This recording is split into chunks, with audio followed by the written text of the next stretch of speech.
All right, gang. Good morning. Nate Bear here, lead technical tactician for Monument Traders Alliance and Trade of the Day. And in today's video update, just want to run down the SPY, kind of my expectations for the week. We've got the FOMC, and then take a look at a chart that it's setting up for a trade right now. So first off on the SPY, we've kind of got this situation where we are, near these all-time highs. We don't have a daily squeeze. I could make an argument that we are setting up for a big old double top here. I could make an argument that we are coming back up to all-time highs, consolidating, and we're going to continue higher into the end of the year. And I think a lot of that depends on the reaction to what happens Wednesday, right? Does the Fed cut, and how do they guide? Does the Fed not cut? And if they don't cut, I think the idea that we could come in here and have a double top makes a lot of sense. If they do cut, and depending on what they say, I still think the idea that makes sense is we kind of come down and do something like that. But who knows, right? Maybe we're at 700 by Friday on the SPY. The thing to remember, I think, for this week is that Monday we saw a little bit of it. Today, Tuesday, I imagine we're going to see more of it, which is just kind of like chop, sort of sloppy conditions, and there will always be sort of outliers that are catching a bid.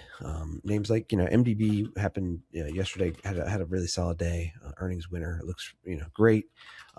There's always going to be charts like this, but for the most part, things were sloppy yesterday. And so we'll see what happens today, but I expect sort of more of the same. And then Wednesday afternoon, all bets are off, and we'll see how the market reacts. And I really don't know, and I don't want to make any big bets ahead of that. So I'm going to wait and see and kind of gauge the reaction and see what's moving and what isn't moving. I tell you what, if the Fed doesn't cut, though, I would look definitely to short the IWM. I think that'll have a very, very negative reaction if for whatever reason they don't cut, and they probably will cut. But the IWM is basically up here. It's made new highs, and this looks a little bit overbought, where it could come back down into these averages, no problem. We'll see what happens. But the chart that I'm looking at for this week is Lemonade, and this is an insurance company. It's got a couple things going on for it, actually. It's first of all, it's an earnings winner. Second of all, it's got a really nice pattern. It's got trend, with the 8 over the 21, over the 55. So we've got our trend in place. We've got our pattern, and we've got our squeeze with a momentum shift. That may be hard to see, but let me zoom into that momentum right there so you can see. We've got a momentum shift. So we have an A+ TPS setup in Lemonade. The post-earnings high is right here, and I'm looking for a move up and over that level into the Fibonacci extension around $89. So, I'll get this marked up. But as far as the options that I would like to use, I'll probably go with the, in this case, we want to give ourselves sort of plenty of time, and I'll probably go with the January 16th, and I'll probably do like the $80 calls, just sort of a little slightly out of the money. You can do 75s as well. But I think either one of these, 75 or 80s, is totally fine.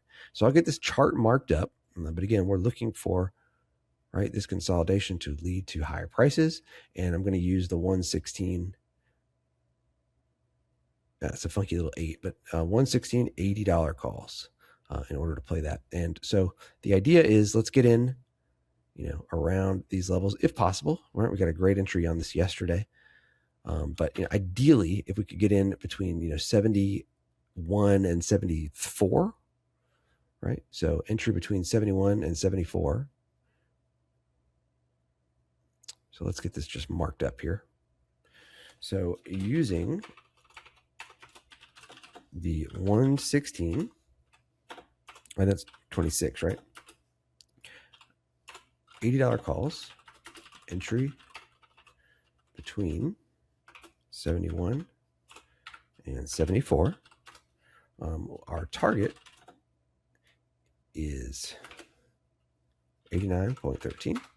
And we'll do a stop. See this big red line? That's the point of control. I'd like to give that a couple of dollars below that. So I would say a stop on close under 70. All right. And then we've got our pattern. Right. And then we're looking for that move up into the extension target. All right, so that's what I've got for this week. Oh, and by the way, this name has, I think, let me go over to FinViz here. If we look at Lemonade, we've got, yeah, check this out. So we've got 20 right here, 23.17% short float. So not only does this name have a plus TPS setup, it's also got high short float. It's an earnings winner. So it's one of my favorites, one of my favorite charts here at the moment. All right, gang, that's what I've got for today. Hope it helps, and I'll talk to you guys soon. Have a good one.